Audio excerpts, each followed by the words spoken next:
जहालत की दलील है, क्योंकि कुरान व हदीस को जो जितना ज़्यादा कुरान व हदीस को जानेगा हकीकत में वो उतना बड़ा फ़कीह होगा, उतना बड़ा फ़कीह। आप इस मामले में देखें कि जब तकलीदी जुमूद और मुबालगा आराई बढ़ी तो इस फ़िक्रे ने सहाबा कराम तक को मुत्तहम कर दिया। आप देखते हैं कि फ़िक़्ह हनफ़ी के बाज़ उसूली किताबों में नूरुल अनवार या क्या किताब है, नूरुल अनवार, उसमें एक बात यहाँ तक लिख दी गई और दूसरी किताबों में कि सैयदना अबू हुरैरा रज़ी अल्लाह तआला अन्हु और हज़रत अनस बिन मालिक रज़ी अल्लाह तआला अन्हु, दो जलीलुल क़द्र सहाबी और उसके बाद कसीरुर रिवायात है, इनके बारे में वहाँ ये दर्ज है कि ये फ़कीह नहीं थे। इन्ना लिल्लाहि व इन्ना इलैहि राजिऊन। कितने बड़े जुल्म और जहालत की बात है, ये जुल्म और जहालत दोनों है।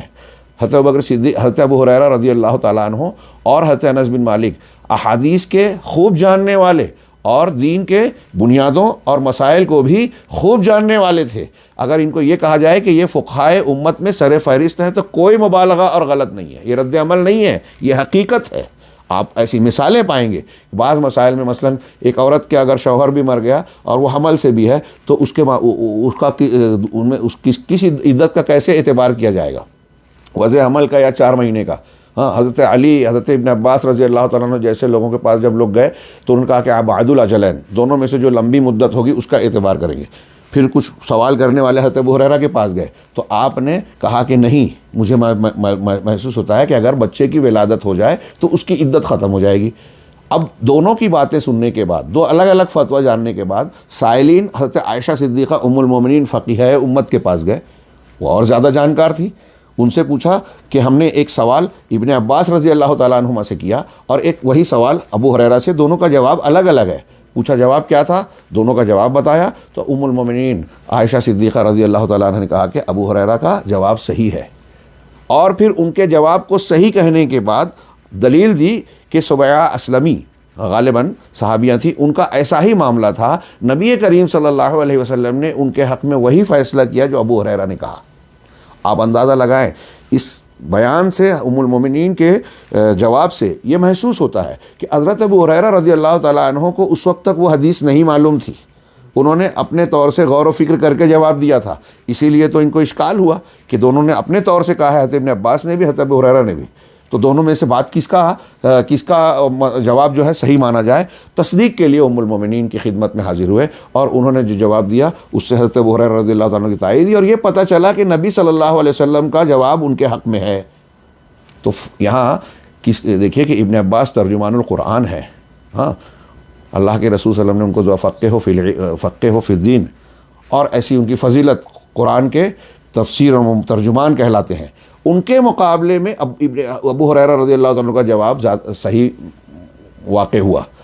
तो खैर ऐसे और भी वाक़यात पेश किए जा सकते हैं, बात थोड़ी फैल गई, लेकिन इस सिलसिले में हम ये कह सकते हैं कि ये ज़रूरत की चीज़ है, आवाम को और हमारे लोगों को इस बात को जानना चाहिए कि असल में इस्लाम की फ़िक़्ह क्या है, जिसके बारे में अल्लाह के रसूल सल्लल्लाहु अलैहि वसल्लम का फरमान है कि मन युरिदिल्लाहु बिही खैरन युफ़क़्क़िहु फ़िद्दीन।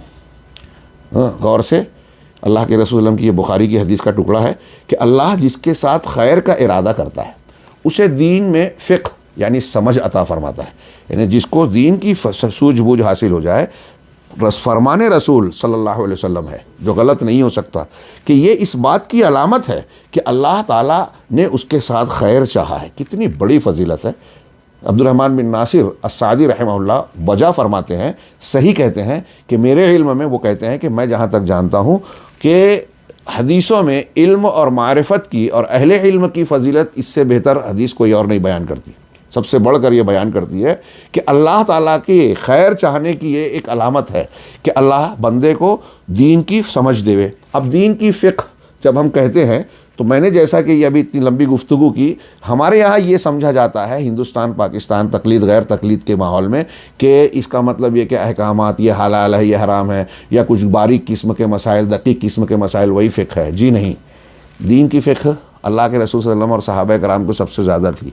ये जो बाद में बैठ के फ़ुक़हा ने अपने इदारों में कुछ कुछ मसाइल गढ़े, हाँ, और गढ़ने के बाद कि अगर ऐसा हो, अगर वैसा हो, उसमें ऐसे ऐसे मसाइल के हमारे एक उस्ताद के मुताबिक कि बाज़ मसाइल ऐसे भी बयान किए गए जो क़यामत तक पेश नहीं आएंगे, बल्कि क़यामत के बाद भी पेश नहीं आएंगे।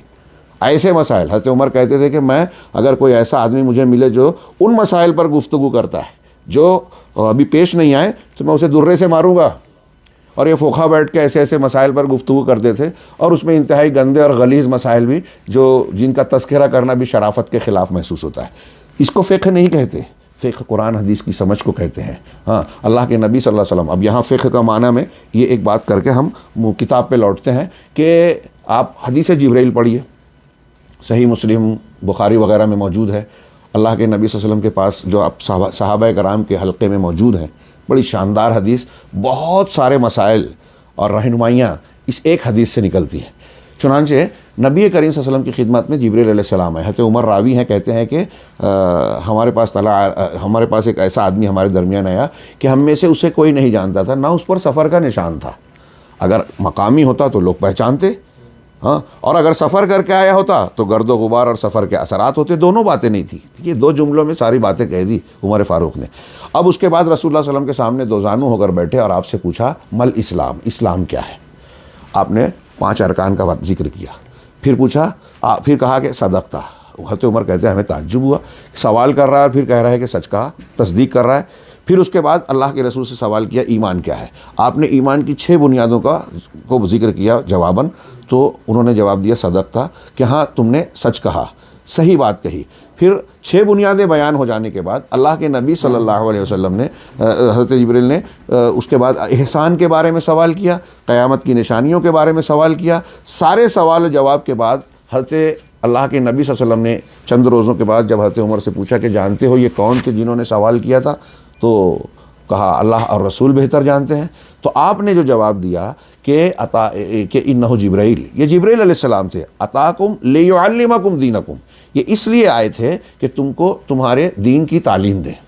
मुलाहिज़ा फरमाइए, तुमको तुम्हारे दीन की तालीम दें। दीन की तालीम देने के लिए सैयदना जिब्राइल अलैहिस्सलाम आए। ये अल्लाह ताला की तरफ से तालीम दीन का एहतमाम देखिए, कितनी ज़बरदस्त इंतज़ाम आराई की जा रही है, इंतज़ाम किया जा रहा है। मज़ीद ये कि सीखने सिखाने का तरीक़ा बताया जा रहा है कि सवाल जवाब किया जाए सीखने वालों के सामने। और फिर अहम जो हमारे लिए, जिसको मैं जो बयान करना चाहता हूँ कि इस्लाम, अल्लाह के रसूल सल्लल्लाहु अलैहि वसल्लम का जवाब, ईमान क्या है, अल्लाह के रसूल सल्लल्लाहु अलैहि वसल्लम का जवाब, क़यामत की निशानियाँ क्या हैं, ये चीज़ें, इनका मजमुआ जिब्रील, अल्लाह के रसूल कह रहे हैं कि ये दीन है। जब दीन सिखाने आए तो जिन सवालात और जवाबात का मामला हुआ वही दीन है ना। अब आज हमारे यहाँ, जैसा कि मैंने अर्ज़ किया कि ईमानियात के बारे में गौर व फिक्र करने को फ़िक़्ह से बाहर समझा जाता है, जबकि ये अल-फ़िक़्हुल अकबर है। ये हासिल कलाम था इसकी किताब की और इस मौजू की अहमियत को बताने के लिए।